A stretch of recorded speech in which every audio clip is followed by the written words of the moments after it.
What's up, everybody? Welcome to the second episode of Generational Perspectives, a mother-daughter podcast.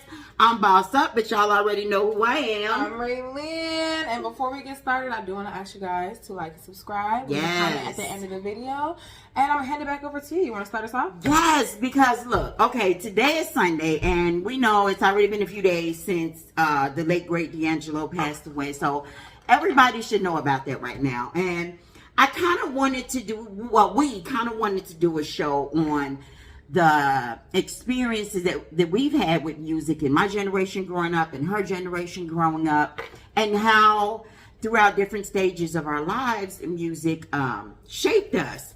And I'm going to jump right into it and say that D'Angelo was one of those for me. Okay. Brown sugar, babe. Where do you think you started with D'Angelo? Like, how did he enter your life? You know what? He entered my life at a time when I was trying to find where I fit in with the world. Mm-hmm. I knew that I didn't dress like everybody else. I didn't quite think like everybody else. And I had this thing in me that I didn't understand how to express.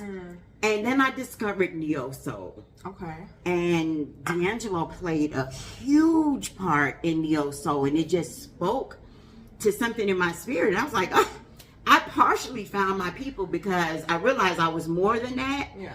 You know, I had all these different facets, but that was a huge part of helping me find myself. Let me ask for maybe any of the viewers who don't know. Can you define neo-soul?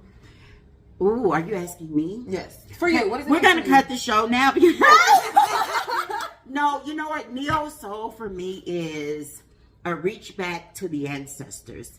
It is singing what is in your spirit, in your soul, and not just what's on your mind and what sounds hot. You know, what would sell an album. Yeah. Neo-soul is Afrocentric. It's love, it's peace, it's love, peace, and hair grease, man. I feel like for me, I'm really big on any artist that kind of really enhances like your appreciation for your blackness, for your black experience, you know. And I feel like an artist like D'Angelo, like even that song, "You're My Lady," you know, like it just makes you happy to be a woman. Of course, he's talking about a black woman, you know. So it's like, oh man, like I adore that. And you know, D'Angelo should have been your daddy, right? I've heard. I'm just saying. Through the grapevine. I was this close. And then Angie Stone stinking ass swept in like a vulture and took my man. Okay, I'm sorry. She took my man. This is a sensitive topic. Like, this, I get it. No, I get it. I understand. But took my man. To further this, I kind of want to ask you a question. So, what do you think is an artist or a song that kind of encapsulates your youth? Ooh, well, when you say youth, we're talking up to like what age? Because I'm thinking like when you started listening to music, you kind of understood what you were hearing. You know what I mean? And things started meaning things to you. Because I feel like when you're younger, we hear stuff and it's like, oh, of course I like Taylor Swift, but I probably don't even remember what song it is to this day. You know what I mean? Whereas I can go back and think of like a million Whitney Houston songs that really stuck with me. Yeah. So like that kind of vibe. I think that there wasn't one particular song, so that's really hard. Okay, do you have an artist? An artist that I would, PM Dawn. Okay. PM Dawn for a large aspect of what my personality was. And then when you get into the other aspects of my personality, it was Alanis Morissette. Really? Yes.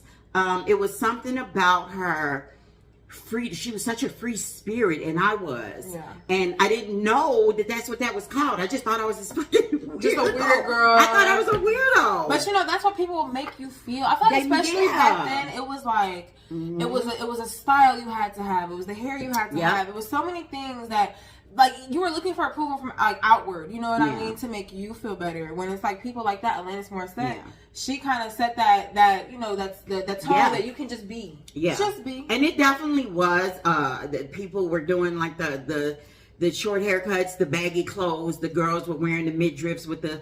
I wasn't into that. I had like this hippie vibe. And you're nobody gonna force you to be. Nobody's gonna force me. But it took listening to certain songs to make me say it's okay to be this hippie, to put my Birkenstocks in my. You know what I'm saying? And just be you. But now it's different. different. Like we used to get made fun of back then when you were different. No, I definitely agree. I think especially the younger generations, even younger than me, because I will say I feel like my generation was kind of the turning point. Yeah, but I think it definitely was. Even Rashawn, my brother's generation, that's kind of where everybody allowed themselves to just be. The freedom of expression is strong right now. It's honestly funny because if you think about it, being weird just became cool. Yes. You know, it just became It wasn't cool when I was a weirdo. Nothing really changed. Everybody's just okay with being weird now. You know, like one person made it cool and now everybody's running with it. And of course, everything's a fad. So give it a couple years, you know, it might be back out, whatever. But I really appreciate seeing young adults just being able to be themselves. I feel like I even didn't get the opportunity and I was so caught up in like, you know, what shoes should I have? What hairstyle should I have? I just want to be accepted. I would say your generation, Rashawn's generation, are truly fearless. And I love that. I agree. And it's what I wanted to be then, but I couldn't find the courage. So asking you the same question, what's that one song for you that shaped, that helped, you know, started you along your journey of self-realization of who you are? I definitely think not a single song like you say. It's hard to narrow it to one, right? In the same vein, it was the artist Pink. I think about her a lot because when I was taking my notes for this to kind of figure out like where was my head at with this whole thing. Pink, like I remember I was sitting on a swing one day and I was like singing that song, so what? I'm so what? And it was just something so crazy about seeing this lady, like she's just her, like the short, vibrant hair, these outfits that are so like even oh man, I wish I could think of her name. It was another artist, like she would just wear like all these like grungy, like really cool outfits. And I'm not even particularly like grungy or anything like that myself, but it was just so interesting to see that. And it gave me that leeway to feel like it's okay to kind of experiment, you know, like I feel like when you, especially like when I was coming up, I think the most popular thing was like a Chris Brown, you know what I mean? Yeah. And of course, following that is the sparkly shoes and the nice whereas like Pink is just like, man, I'm going through it. And this is real life, and I'm going to sing about it. I think a lot of people grow up in areas, neighborhoods, no matter what race or ethnicity you are, where it's very easy to get trapped in that box. Of course. You know, and it takes these artists, sometimes music is the most powerful, like motivator and change and bringing people together. It is the most powerful tool. And if you even think about Pink, she told them, I'm not going to be this, what you want me to be. She told her label. And she did, and she laughed. She was like, F this. And became who she wanted to be. And I'm so glad that we have more artists now who are allowing themselves to just be. I don't know. I'm honestly jealous. If I could be the younger generation and have as much like freedom in that way, I would. Man, I feel like I would thrive. Completely. You know who's another artist for me, and I think we talked about this before. Sheryl Crow. Okay. When Sheryl Crow dropped her first and second album, I was bedazzled. I was bedazzled. I was all of that. Yeah. Like it was such a freedom of expression. It was liquid. Yeah. You know, it was fun. It was be yourself. She was another one for me with the wild hair and the bell bottoms and the guitar, that freedom of expression, that live your life to the fullest. And in her songs, all I wanna do is have some fun. Okay, I do know. Okay. I got a feeling. That was my anthem at one point. Okay. You know what I mean? It made me get out there and backpacking, or our friends, we put together and bought a van and started traveling, and then we couldn't afford hotels. We slept in the van like a bunch of vagrants. Listen to that song, still feel like the world is yours. Yeah, I think if I had an artist like that, as I get a little bit older, maybe falling off of Pink, I really, really enjoy Frank Ocean. Okay. I think that, and I didn't have a chance to mention this last time we were talking about this, but I think that Frank Ocean is that perfectly weird black man. Yeah. And I think his songs were so different. When I first heard a Frank Ocean song, I was like floored. Of course, everybody, but they don't fool around. You know, but like, no, when you really go listen to that actual song, it is so good. And it's like, I have points in my life where I have to go back and listen to the entire Blonde album and listen to the entire Endless album, because because it's always something you miss too, and it invokes something different. Yeah, and it means something different too as I get older. Yeah. Like when I'm listening to these songs at the age I was, of course I'm not really understanding what he's talking about. I'm just thinking about a tornado flying around my room. Yeah. When like as an adult now, like I can understand the depression that was behind that song. I can understand the chaos that he must have been going through to make these songs. You know what I mean? For sure. And I even. I even kind of I love it too because it was a big thing after he came out. He came out as gay. Did he? He did. This was long ago. He came out as gay, and the minute he did that, everybody wanted to act like they were no longer going to like him, and that was a really big. You would think we would have evolved so far past that by now. That was a touchy subject for me because I'm like, this man is making a love song. Yeah. And if y'all you worried love about somebody, right? If you love is then love, then it applies. It applies. It doesn't have to be whoever you don't want it to be. It's a love song. Why does that change what the song did for you? You know what I mean? So that was another thing too because he stuck to his guns. You know what I mean? He never let that make him feel away. He never let that make him stop making music. He just kept on going, and I can only applaud him for that. Like I adore him honestly. Like if I could understand like his musical, like the way he understands music, I would be so happy. But I do want to ask you, let's look into like your teenage years. Okay. Let's look into your teenage years when maybe you were becoming a bit. Anyway, let's look into your teenage years when you were becoming a bit more independent and you were going out and making those moves for yourself. What do you think? Where were you leaning? Ooh, you know what? I've always been a huge fan of alternative music. Okay. Well, somebody's like, no, firecrackers. They are not playing out there. You can see it's truly that time of year. Did we teleport to the port? But I've always been a huge fan of alternative. Big for me was 3 Doors Down. Is that a band? No, is it 3 Doors? Am I saying the right one? Matchbox 20. I'm sorry, that's the name of the song. It's the name of a song called 3 a.m. Not 3 Doors Down. But Matchbox 20 this is a band. Okay. And she said, baby, it's 3 a.m. I must be alone. I'm sorry, I cannot sing. I'm sorry. I absolutely know that song. That is one of my songs. That, and then you know who? To this day, Lenny Kravitz. Okay. Lenny Kravitz helped. I want to get away. American Woman. Yes. Yeah. But the way I used to play that song. Yeah, no, for sure. Lenny Kravitz helped propel me into my confident bad bitch era. Like, I'm not taking shit from nobody. You know, this is so funny. This is like not off topic, but on topic. This reminds me of.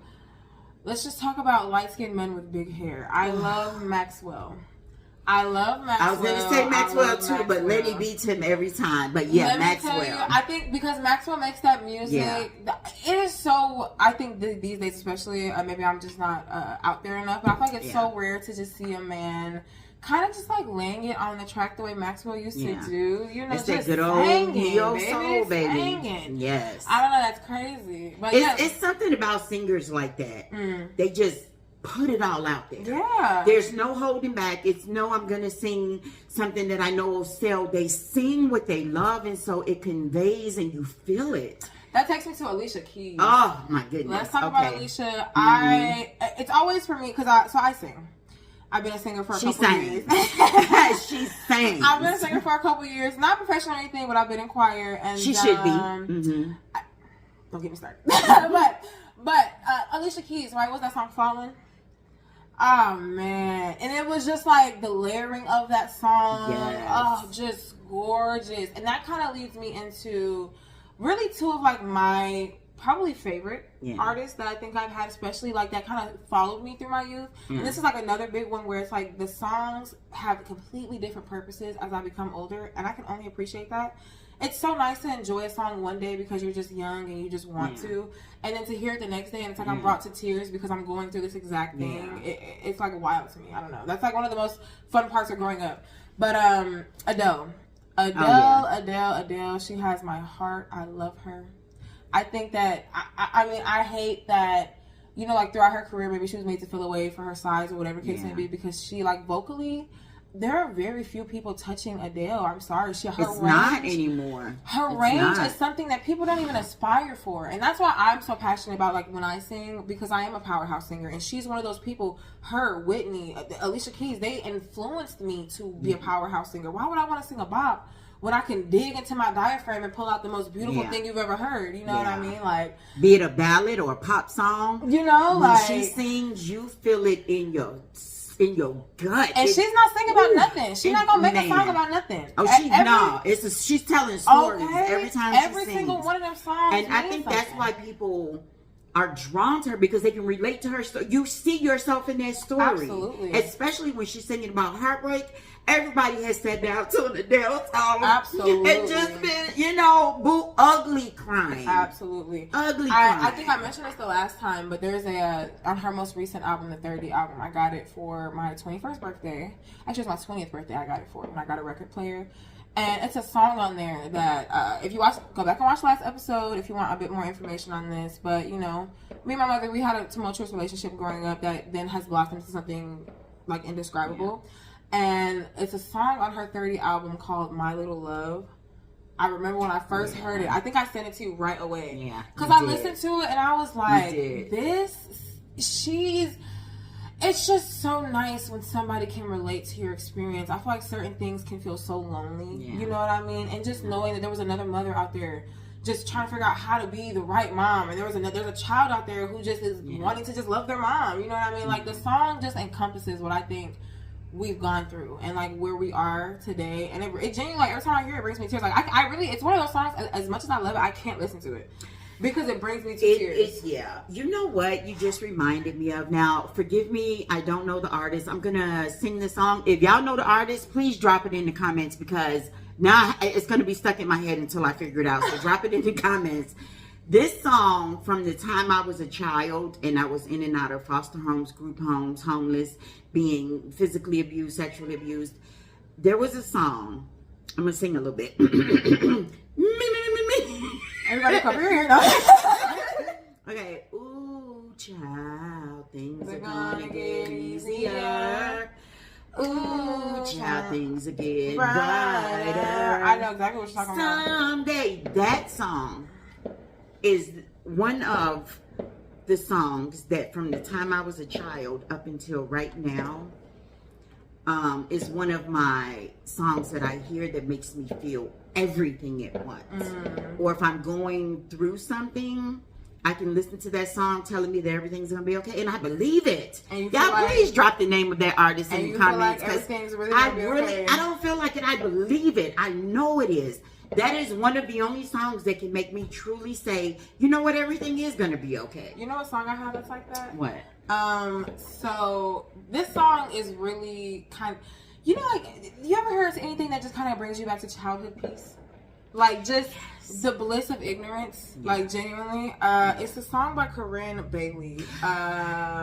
Three little birds sat on my window. Oh, yes! That's Bailey Ray, yes. Oh, and the machine girl, put your records on. I think that song embodies girlhood, womanhood. Like, girl, put your records on. Yes. Just get up, girl. Just get up and go. You know what I mean? Like, but you know who else has a song like that makes you feel that exact same way? What's that song? Oh my God, it'll come to me. Not Natalie Imbruglia, although she was a good one too. Okay. It's got to come to me because I can't remember now. No, but remember, please. Something about the rain. Feel the rain on your skin. No one else can be. Natasha Bedingfield. Yeah. Did I say that? And then I said it wasn't. You said that somebody else, Rachel something. Natalie Imbruglia. Yeah. Natasha, that song is, to me, that's my Corinne Bailey Ray. Even though, that by itself is by itself, if you know what I mean. You know, it's crazy to say that. So I used to work for a company that won't be named, and I saw Natasha Bedingfield, and she sang "Pocket Full of Sunshine." You know what? Let me just cut in here. This heifer used to work at a place, and it shall not be named because we ain't doing no shout outs here. No free fun. Where every time you turn around, they had a different artist. So let me. Did she get me anything autographed? Did she invited me to, like, maybe? I'm gonna stop this right here. She was there almost 3 years. I'm gonna stop this right here. I don't have a hat. I got her tickets. A T-shirt. I'm sorry. Keep going. Nope, nothing. I got her tickets 5 different times. She showed up twice. Actually, she's been there 4 times. The other 2 times, I had to sneak her in because she decided last minute that she just had to be there. What? Let's talk about it. Boys to Men. I saw them. Let's talk about it. Busta Rhymes and Dame Dash. Saw them. I'm gonna stop right there because I'm forgetting everybody else. Common, don't really care about him, but I saw him. but he was there. It was cool. If you'd asked me, do you want these Common tickets? I would have been like, do you not love me? You want to know? So when I first started there, you want to know who I saw? So when I first started there, I was not a really big like rock metal person, or even like the emo music type of thing. Not that I'm not into it. I think that my music taste just kind of skewed so far away. I never made my way over there, and now I have like an undying love for it. I saw Sleeping with Sirens. That's always good. I'm not familiar with. I might know the song, but I wish I could sing a song for you because you would. But for the people out there, Sleeping with Sirens, like My Chemical Romance, and like Pele Royale. I saw all of those. So those mean anything to you? Are y'all familiar with any of these? Let me know in the comments. If there's anybody who's like into a little bit of like rock and metal, because since then I've gotten so into rock and metal. Like I actually am a My Chemical Romance fan. Yeah. Which is crazy because I was the same person in middle school. Like what? Like My Chemical Romance? You know, like just silly hating for no reason. Like no, but it's so good. But that takes me back though to Boyz II Men. The concert in which her mother, the woman who gave her life, did not get tickets to. It wasn't even mentioned until after. But I mean, I'm not holding any grudges. You know, she hates me. It's obvious. Whatever. The president was there. It was not a ticketed event. Oh, that's when. Obama, right? No, Kamala. Kamala. Oh, that's so right. The president. Yeah, president. Because that's who should have. That's who was the rightful president. But we won't turn this political. But yeah, it was her event. And my really God. Good, yeah. But so when I say Boyz II Men, though, it kind of takes me into. It takes me back to D'Angelo, right? Because then I even saw Life Jennings, and that was really, really good. That was another one where you just kind of like enjoyed your blackness. And so if I go deeper into my black people, you know, like love, it brings me to Erykah Badu. Erykah Badu and Lauryn Hill, I kind of keep them on the same spectrum because they both evoke the same amount of. I'm talking anger for the system, love for my people, hate for my people in the way that we can act sometimes, and just like confusion within the world that is not just me. Everybody's so confused. You know, I think they really make you take a look at self. They make you introspective. How do you contribute to society? What are you contributing to love in the relationship? What are you contributing to your people? What are you contributing to the movement? They really make you self-reflect. 1,000%. And every time one of their songs come on, I feel like somebody's holding a mirror to me. Erykah Badu has a song called Window Seat. And it's literally like, you don't want nobody next to me. I just want a chance to fly. That song has met more. But that song has meant more to me this year than ever because this is the year that I think I'm learning to enjoy my company, my own company, my own time. And I feel like artists like that really hone in on love of self. Yeah. You know, like, of course we talk about the heartbreak. We talk about, you know, like things that are just going so wrong. But then they have, like, there's always that one song, you know, I just want a chance to fly, a chance to cry, and along with mine. Too good. Oh, too good. And then it takes me to Lauryn Hill. I mean, the Miseducation. I was going, so about 2 or 3 years ago, I was just going through it. I was having a really bad time. I was just not very happy in life, and I remember I dropped my then boyfriend off at work, and I was driving home, and the actual song, the Miseducation of Lauryn Hill, came on, and I had heard it so many times. Yeah. But this time, I was just like, ugh. And it was just one of those moments. I feel like I could just let down the facade. I'm like, I'm hurting. I'm all the masks are gone. Sad, you know, like, but Lauryn gets it though, and I'm gonna get through it. You know what I mean? I'm gonna get through it. Like, I don't know. So, do you think you have a song like that? You know what? Speaking of Lauryn Hill Unplugged. One of my favorite albums until the day I die. You Were a Baby. I'll never forget. I was cleaning and I had just put you down, and it came on. This is when MTV, everything, you know, they did the live shows or whatever. Yeah. She did Lauryn Hill Unplugged. Every note, because it was no auto tuning, it was none of that, there was no big band, it was no editing. Now the joy of my world is in Zion. I can't sing, but y'all know what I'm talking Y'all about. understand. That song. And I think in that moment, because I was a new mother with you, and it made me feel like I get what she's saying, because Absolutely. she was Zion. She's actually singing about her son, Zion. Yeah. And it made me feel that warmth as a mother. You know what I mean? And all of the whole freaking Unplugged album was just Gorgeous. crack to me. Gorgeous, masterpiece. Yes. I know the one song that got pretty popular this year. What is it again? I have it in my I know notes. exactly what you're thinking about, but I can't think of the name of it. I have it in my notes, I believe. Oh man, I don't want to take so long trying to find it. Let me see. If y'all have, if you know that Lauryn Hill Unplugged, drop in the comments, what is your favorite song on that album, and how does it affect you when you listen to it, even still now? Man, I can't think of it. I think probably the name's gonna come to me, but it's the one song, and she's on there. I might have to come back to I know this. exactly what you're thinking of, but I can't bring it to my lips. I know Okay. what you're talking about. We're gonna edit this because now I feel like I just have to know. Okay. Anyway, so back to Lauryn Hill Unplugged. I gotta find a peace of mind. I gotta find a peace of mind. That song, and like, so granted, it did come into my life when it was having its TikTok heyday. Yeah. I cannot lie to you. But I am so glad. I am so glad. I was going through a massive breakup when I first heard that song. And it was an abusive relationship, and it was my first time ever going through something like that, especially having like witnessed, like certain things growing up. And so it was just like, oh man, like this is outrageous. And so I'm listening to this song. I know in the song, she's talking about her relationship to God and how she was able to build that. But for me, it was just kind of building my relationship with just like life outside of this relationship. You know what I mean? Like in the song, she's talking about how this man tells me it's impossible. It tells me I won't be anything. It tells me I can't do anything. And then like through the song, it's like she's telling us me it's impossible. Through but the song, I know it's probable. It's like you hear her growing in the song. And when I was going through that situation, I just felt like I just can't wait to be where Lauryn was at the end of that song.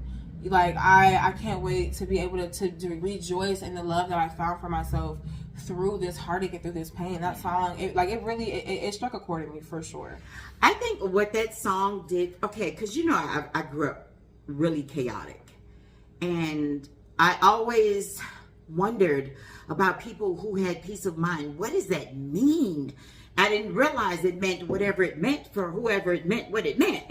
You know what I mean? So that song, your peace of mind is yours, honey. But I didn't know that at the time. All I know is I was surrounded by chaos. I was swirling chaos on the inside. And hearing that made me long for that calm, that inner peace, that peace of mind.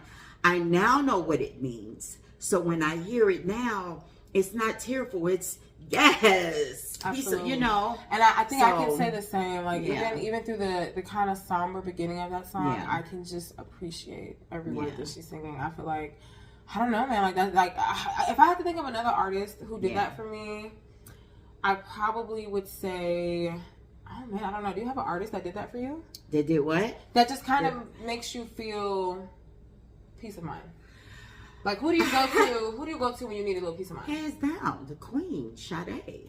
Absolutely. There is nobody who does it like Sade. Sade takes me on the calmest, bumpiest ocean ride every time I listen to her. She is the queen of storytelling. She is the queen of storytelling. I feel like I'm a part of her love story when she's talking about it. You can visualize a story in your head with every song, and sometimes I just turn her on and I lay down with candles, incense, I close my eyes, and I've got a whole story playing out in my head to her songs. And you know what it is too? I feel like Sade's music is so much in a lane of its own. Yeah. It's this jazzy, sultry energy that you just will not find. You absolutely will just not. won't. Like and people have tried, but people have failed, honey. Like like when I say one of one, like Anomaly, she 1,000% is a one of one. I'm gonna tell you what irritates my soul is when somebody's singing and somebody's like, "Oh, you remind me of Sade."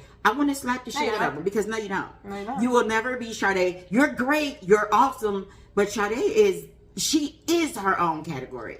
She was unattainable. Then she's unattainable. Now she will leave this earth being unattainable. That's how I feel. You know? When it comes to like anomalies, like one of one, this one might sound a little silly, but I have an affinity for Michael Jackson.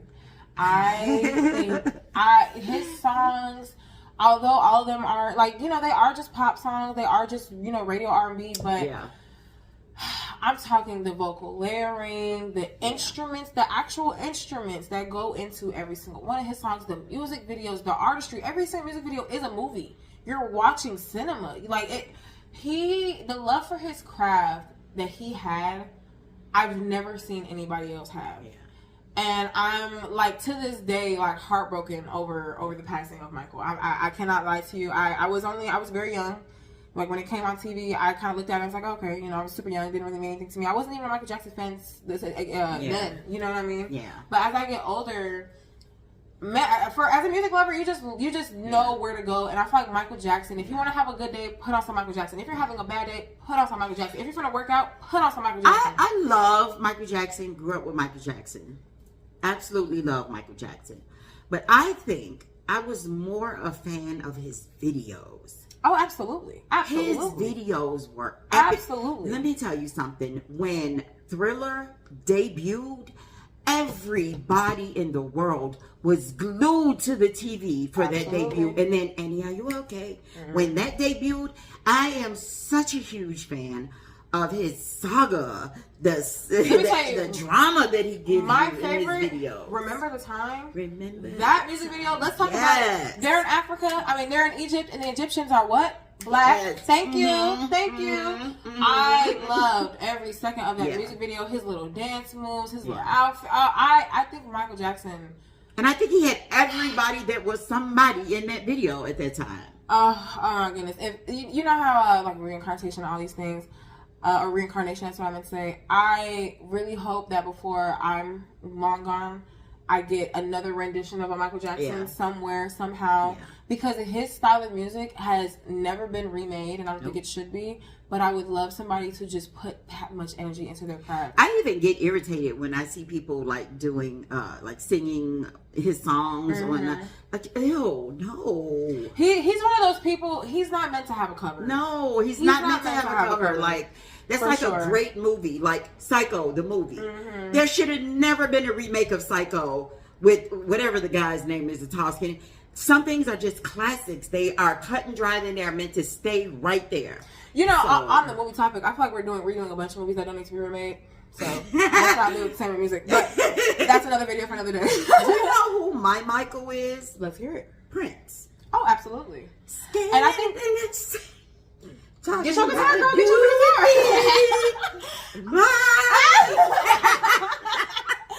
I don't think I ever had a chance to get in with Prince the way I would like to. Can't nobody tell me nothing about Prince. Yeah. I said, can't nobody tell me. Okay. Absolutely. No, I outside of Purple Rain, which is so funny because my start of my YouTube watching career, it was so many Purple Rain, like kind of like parody spoofy videos, you know, because everybody thought it was just kind of funny the name. And that's all I know about Prince. So if you want to educate me, honey, educate me. I'd love to know. When the Doves Cry, every album he dropped was fire. Prince was Michael in the sense that there has never been a Prince. There won't be. There won't be now. And in the future, there will never be another. Isn't it crazy how a lot of the greats they were naming are gone? Yeah. And it's sad because when I used to turn on Purple Rain, when the Doves Cry was my thing. How we looking? I can't remember the words right now, but that was my. Ooh, I'm talking. You talking about a song to make you? And you know I can't dance. I dance like a white girl. I don't know why. I don't know why I actually know that song. I had Doves Cry. Like this is what. Maybe I'm just like my father. I'm gonna get up and start. That song had me out my seat. I would be dancing and skipping through this bitch. I'm telling you, that was my shit. There will never be another Prince. I wish people would stop trying to sing his songs and leave Michael alone. Just sing your own music. I hate when artists. Sometimes we gotta let people just be great. Just let them be great. Just be yourself. The same way I would. do it. You know what I mean? If you're a singer, do it. But I don't necessarily want to hear Whitney Houston renditions. No. Because Whitney Houston is just, you can't replace it. You cannot duplicate. You can't replace it. But I'm gonna pivot a bit. And I think I'm gonna pivot kind of into more of your style of music. Okay.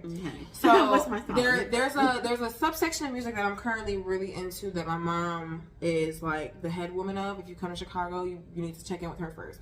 House music. Music. I'm talking all night long. I'm talking. I used to sit in the car and be like, why is she playing noises? I hated it. I couldn't. When I was younger, I was like, where is there like a sink dripping? You know, one time you're supposed to do a percolator too. I'm like, I don't like this. I don't like this at all. But as I've gotten older, so my last birthday, right? I just turned 23 in February. Well, gonna be 24 soon.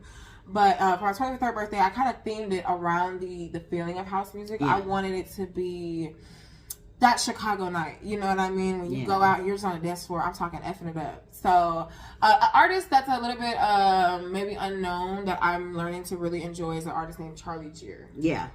Charlie Geer.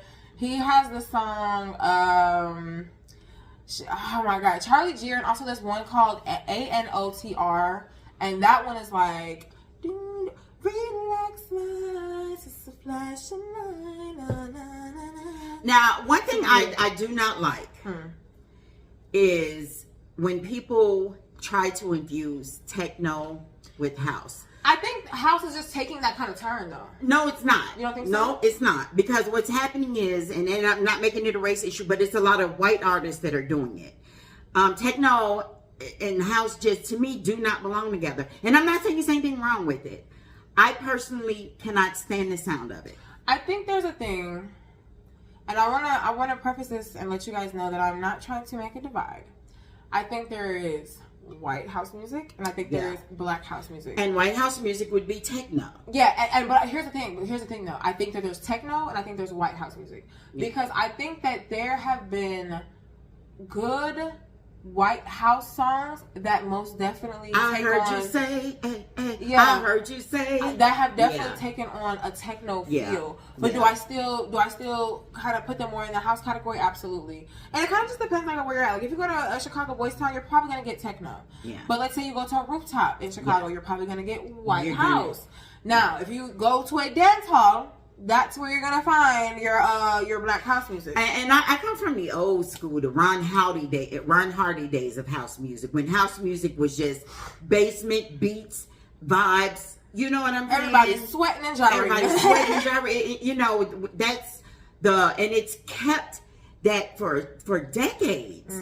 And then white people were like, and then they started mixing and mashing. So it actually might sound good. I don't care for it. I was going to say, that only tells me that we've just opened up another avenue, as we do. We opened up another avenue for people to express themselves. I think there's nothing wrong with that. Because just because I don't care for it doesn't mean anything. Because I think in the same way that, like, you know, we hear maybe like a pop song and then we go, you know, one of our black artists makes one like that. I would prefer that. I would prefer for you guys to go out and experiment on your own and make your own style of a music type that you really enjoy, rather than to just maybe take credit or completely like gentrify this style of music, if you will. But I do want to play a little clip of my little birthday song because first of all, let me just show you my birthday pictures, guys. I play with reality TVs. Oh my God. That's me. Thanks everybody. And if we're curious what it sounds like, Michael would love this. This little jack. No, I hate the thing. This little every time I was gonna pull out the phone, girl. Nah, every time, like this jazzy, like sultry, but still you want to like, you know, pop it a little bit. That type of house music is taking me by storm right now. It's just when you want to pop it a little bit. It ain't when you trying to pop it, you know, back maybe out. You got a cocktail in your hand and you're talking to somebody and your shoulders just can't stop. You just can't stop. Oh, that is my style. I love it. Of course, I like the real house music. You know, I listen to like mostly house music when I'm working out. Okay, so let me ask you this though. Okay. My birthday party that you came to, the house music. What did you think about that house music? Because that was more dance of the house music, Ron Hardy style house music. I think for the vibe, it was your birthday. We were intoxicated. I think that it was exactly what and I think it was perfect. I like that style of house music for that vibe. Right. You know what I mean? I think there are different styles of house music for different vibes. Absolutely. I was turning 51, and I wanted to turn it up. And that house music though was kind of encompassing what your 20s were like. Yes, you know what I mean? It was everything that I had developed in myself up until that point. Absolutely. So yeah, I get Definitely that. a full circle moment. Yeah. If I had to end this off though, kind of coming to a close here, of a favorite artist that I have. I'm gonna start off with my one honorable mention. I have one this time. Oh God. Okay, who's the honorable? And I'm gonna name her because I know that you're gonna have your opinions. I know you guys are gonna have your opinions. But we have to talk about a cultural phenomenon when you see one. Nicki Minaj. You have to talk about a cultural phenomenon when you see one. Do I think she's a fantastic person? Absolutely not. Is she a bit insane? Absolutely. Did she form female rap for little girls like me at the time who didn't know a Eve and didn't know, a Missy and all that good stuff? Absolutely. Did I know about the beef between her and the other ladies? No. Yeah. I just wanted to hear Super Bass. I'll give you, she is an icon. Mm-hmm. But we've talked about this before. Absolutely. The one thing that I will never respect about her is anytime you come up on the shoulders of other people, you have to pay homage. She just straight said, "Fuck y'all. I'm Nicki Minaj. I don't have to do it." She did think she was bigger than the program. Like she thought she was bigger. They not here to see you. They here to see me. She really thought that. Like, but let me tell you something though. As a young girl who may have been like kind of more timid and not really, that like bombastic, like all over the place personality, like. I carry that with me to this day. She's definitely an artist that is an icon, and you are. She is definitely in a league of her own. I give her that. I give her full credit. And where I stand with it is she influenced an entire generation. She did. Now she did. She's where she's at now, and everybody has space for change and growth. Talking about people, babies online. Who talks about other people's kids like that? Having space, but that's neither here nor there. That having doesn't space take for away. change and growth. Yeah. But for the time. A cultural phenomenon. I'm sorry. So that's your honorable mention. Who is your one? Encompasses everything that you are. That one artist. So right now, if you say Drake, I swear for Jesus, I'm gonna take this cup and bash you. That was gonna be my other honorable mention, but I'm just not gonna mention it. I'm not gonna mention it. I will say this before she cuts me off. Drake was actually a really good artist back when I was younger. See me on the sideline if you want to talk about it. But no, okay. So right now. Adele will always hold that in my heart because she my other one before, when I was talking about singing with Sam Smith, they framed everything I've ever sang or sung. I'm crazy. I'm just devastated that Sam Smith has gone down the pop route because when he was just like a really he lost that whole. And I like the pop songs. But it makes me wonder. Which one was the real Sam Smith? Which one was doing what he was supposed to do? Well, no, that's the thing. Or are they all facets I was going to say, I think every side of him was shown. Okay. Because it's also, too, you got to think about it, when he came to the industry, he wasn't necessarily not out of the closet, but in the industry, especially at the time that he broke into it, being out of the closet wasn't the most hip thing. Right. It's almost as though now being gay, being LGBTQ is kind of a fad, if you will. Yeah. And I hate to just put it like that because I think it's less of a fad and more so just more open spaces for people to feel comfortable. Yeah, definitely. And I think that beginning Sam Smith was Sam Smith. I think Sam Smith now is Sam Smith now. And I think as he gets a little bit older, we're going to see even more versions of him. Yeah. I just hate that I fell in love with a version that I feel like I'll never get back. But I'm grateful that he was there. I'm grateful that he sang. I'm grateful that I got to sing it. I'm grateful to hear it. Yeah. My all-time right now, taking my cake is definitely probably Brent Faiyaz. I went to his concert about 2 years ago. That concert was the best concert I've ever been to, and you guys have heard who I've seen, so take that not lightly. I think that concert, I'm talking between the visuals, between his crowd interaction, live instruments. There was a girl up there playing a big old fat, whatever that thing is called that you play it. The cello? Yes, absolutely. Up there, I'm talking.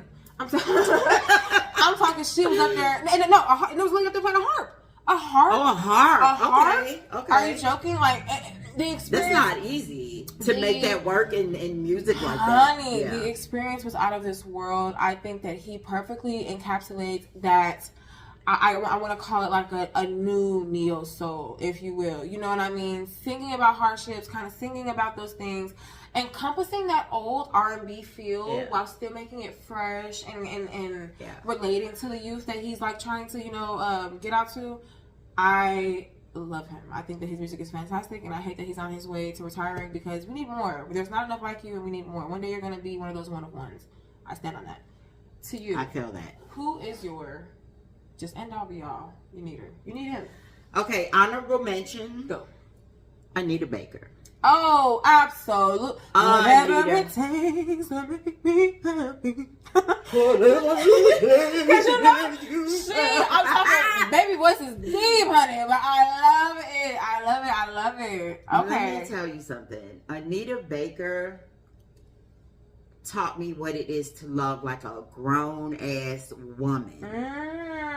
What a grown-ass woman love is. You know what I mean? And she is another one. When I'm 100 years old, sitting on a piss pan and y'all didn't abandon me in a nursing home, as long as I got my Anita, everything's okay. Everything's okay. I will say I've listened to more Anita this year than I ever have. Yeah. And I don't even feel like a grown woman yet at 23. I can't lie to you. And so it's like putting those pieces of grown women understanding. They can make me want to be like, come on in this house, Daddy. I know you had a hard come get some dinner, honey. Let mama rub. Let me rub them ankles. Let me rub that gout. You know at my age, you like got gout. I was gonna say you like, come on, baby, let me brush your hair, and he got like this much hair. It's like, take your toupee off and let me stroke it. Child, but that's that grown woman love. Yeah. You know what I mean? But all time favorite, all time, nobody can touch is Sade. I said it, to the day I die. Sade is that one artist who makes me envision different worlds and different stories with each of her songs. But you know what? She's another one. But it's not necessarily grown woman love. Grown woman emotional intelligence. Grown woman emotional, like how to handle yourself and care for yourself so that you can set the standards for how others handle you and care for you. You know what I mean? She is that for me, and she always will be. I completely get that though. I feel like if you know my mom, like for real, I feel like she's like a walking like Sade ad. Yeah. You know, between like the flowy skirts and the free spirited personality, you are a jazz song. You know what I mean? Right? So it makes sense that you would like. Oh my God, I love that. I am a jazz song. Yeah, you are like a literal walking jazz song. Walking like, peace and unity with sultry and that like. Yeah. Oh, truly. So I get that. That makes perfect sense for you. Black Power Fist and Birkenstocks. That's me. Everything. But if I wanted to go back and just show some more love, I am devastated over the loss of our D'Angelo. I think that he... I mean, I think he said it before. Between like the Whitney Houstons and the Michael Jacksons, like he is up there, and I think that he deserves that same kind of love. Like, man, my heart goes out to his family. My heart goes out to his wife. I hope that this grieving process doesn't take you too far out of yourself. And I'm sorry that you're going through it. Yeah, our deepest. And I know people give condolences out like candy, and oftentimes they're empty. But for someone who helped me become the person that I am, to his family, I say I am so sorry for your loss. And I pray all of the love, joy, and healing for you. Angie Stone, that was supposed to be my man, but I'm gonna forgive you right now because I know you're grieving, so it's okay. Bygones be bygones. And his name will never be forgotten in this ever. My kids and my kids' kids will know a D'Angelo song if they like it or not. So I think that's about it. That's all I have to say. Do me a favor, y'all. Hit that like and subscribe. Help us grow. Help us to be better. And this is the second episode, and we hope to bring you many more. I'm Boss Up. I'm Ray Lynn, and I can't wait to see you guys back for episode 3 of Generational Perspectives, a mother-daughter podcast.